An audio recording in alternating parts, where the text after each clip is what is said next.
3,500 odo. Saka tayo nagpalit ng langis. Okay, mag-change oil tayo ng mga katatay. Ito yung gagamitin natin. Subukan natin to. So yung nakalagay na lang yung sa akin ngayon, Motul yun. Yung brand niya. Pero yung madalas kong gamitin talagang pang change oil, ganitong langis Ito. Ito yung madalas kong gamitin. Yung basa dito. Silvestri. Ito. Fully synthetic din siya. Ito, matagal ko nang ginagamit to. Nung bumili ako nito, wala nang stock. Kaya napilitan akong gumamit ng Motul. Kaya yung nakalagay sa atin ngayon, Motul yung brand. Ito ngayon, subukan natin, maganda daw itong RS8. So, try natin. Kung maganda nga ba talaga. Bali, 220 lang. Ito, 280. Tapos, pumili tayo ng socket thread. One set. Kasi may na-lost thread yung yung bolt yung sa change oil natin. So, pinalitan nila ng bagong bolt. Kaya hindi na umubra yung pangtanggal ko. Size 14 yata. Kasi nakalagay dati doon, size 12. Ngayon, size 14 na yung nakalagay doon. Kaya napilit na ako bumili nito. Para magamit natin. Right? 100 plus na yan. Palit tayo ng langis. So, subukan natin itong RS8 na to. Kung okay ba to.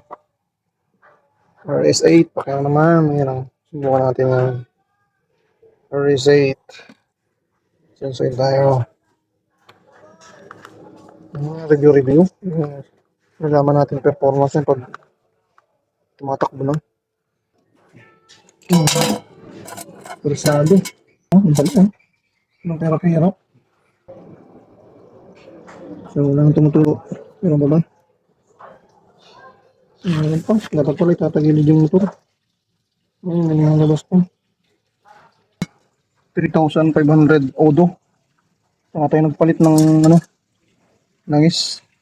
Pero bakit yung iba natutuyuan ng langis? Ano yun, may butas yung nila?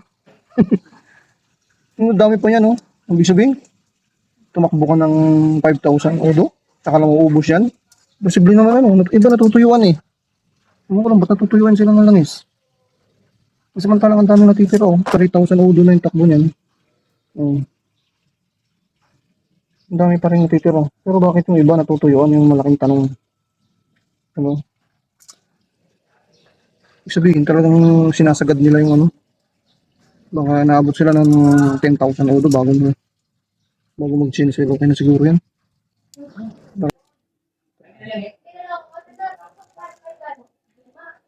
Ba't yung iba kulay green yung langis? First time natin gumamit ng RS8. 40 10W40.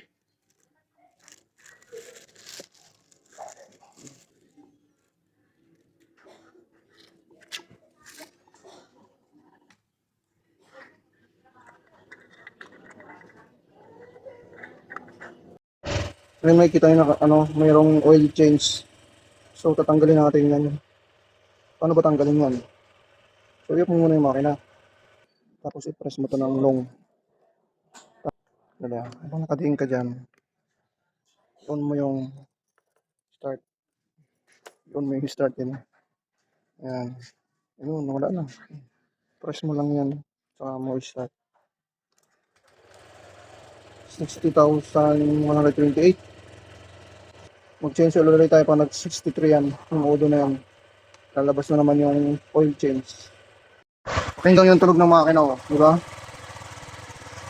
Hindi siya masyadong yung lumalagatik.